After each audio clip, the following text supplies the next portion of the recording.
Samadi, Chairman and Professor of Urology at Lenox Hill Hospital and Chief of Robotic Surgery. But we're going to begin with this breaking news this morning that another person, this morning happening, another person in the United States has tested positive in preliminary testing for Ebola. Dr. Siegel, hello to you, sir. And tell me, they're reporting that there's a possible breach in protocol. What could have happened here? Well, first of all, we have to understand that this was a healthcare worker. This was a nurse that was caring for Duncan.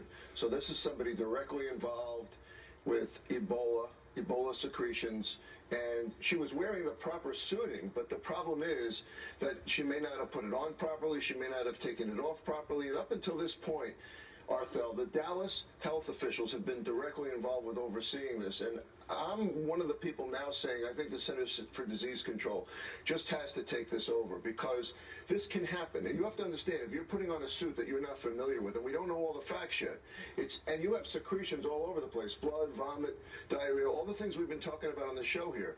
If you don't follow the protocol 100% of the time, you can come in contact with those secretions and catch Ebola.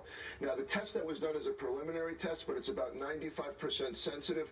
The CDC will confirm it. It's causing a lot of panic, but I want people out there to know this is someone that was in direct contact with an Ebola patient and Ebola secretion. And first of all, we're not blaming this health worker for not, it's not her fault. Right. We're saying that. She's doing her job there, right, trying to work out. Dr. Samadi bringing you into this because people are wondering, sure, this lady's a health worker, but she has a family that she's in contact with. So again, we're not trying to incite panic, but you tell me your take on this. Well, my take is totally different, and I think someone said that you are the only doctor so far that has talked about closing the flights out. I have no problem with America saving the world. I have no problem with us sending humanitarian, our soldiers, building all these Ebola treatment centers over there, but there are a lot of rituals and burial rituals. There's a lot of things that are coming out of there, and we don't completely understand Ebola. You have to tell me how exactly the NBC cameraman got Ebola just from shooting the video. You have to tell me how the nurse in Spain, excuse me 1 minute, how she was able to put the gloves on her face and got Ebola. We're not talking about that case. We're talking about the nurse in the hospital here. You're going to incite panic here, David, on national TV.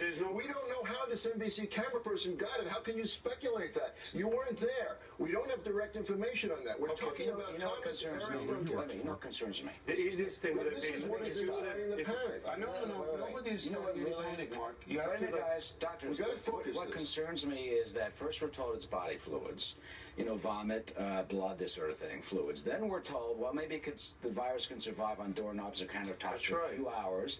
Then the nurse in Spain has the glove, touches it to the mucosa, maybe on the eyes, and now, sadly, this nurse in Texas may have not followed protocol. So the deeper question I think our viewers want to know about is, do we know exactly, Dr. Siegel, how is it spread? Should we worry? If you're not a healthcare worker, is it confined just to that?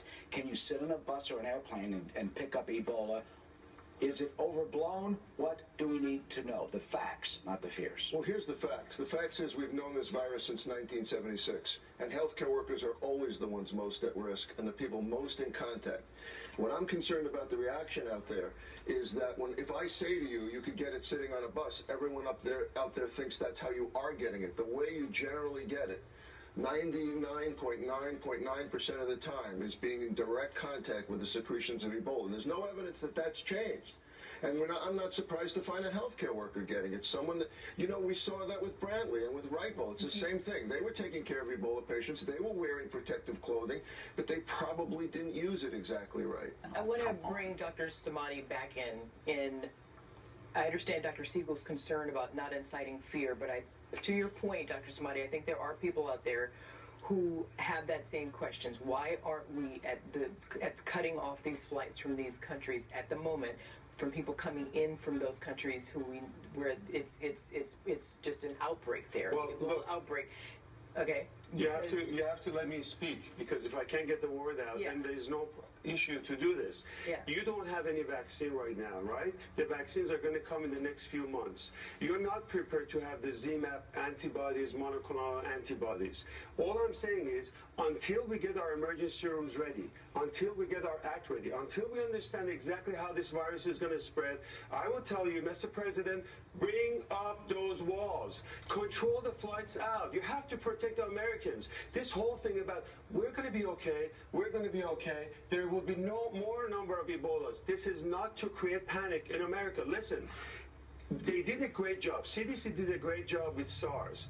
They had everything online. Wear your mask. The airlines were ready. They stopped flights in Toronto, right. Canada. So if CDC is not worried, they should not say 1.4 million people are going to be affected by this in January. And you know how they're counting these numbers? 8,000 people diagnosed, 4,000 people dead. You tell me how they're counting these people when you have dead bodies in Liberia with mosquitoes. Let me just get back to the airplane just for a second. We have to protect the Americans. Can someone be infected with Ebola, take Tylenol, keep your temperature down, be tested there, fly in the plane, get here, have Tylenol, keep your temperature down, have Ebola, and sneak through the system. Somebody comes to JFK and throws a vomit. Who's going to clean this up? Can you tell me who's going to take care of this? We don't have these suits running around. I'm with him. But you have to understand, until we get our act ready, until we're prepared, keep the war over there. America is a beautiful country. Listen, we're not saying ignore them. We are saying sending troops. We're sending our health care. These people, our own troops, can come back. We're building Ebola treatment centers. We don't want people to panic, but I also, as a doctor, have to take care of my patients and families. You're right. This nurse probably exposes other doctors, other nurses, and this has potential to become epidemic. We need to educate people. That's all I say. The issue of, I want to talk about the issue of plane flights for a second, because I really want people to understand this scientifically. If the fear quotient goes high enough and the money quotient follows, we're going to have to do this. We're going to have to close off the flights. So far we got one patient, one person that slipped in, one person.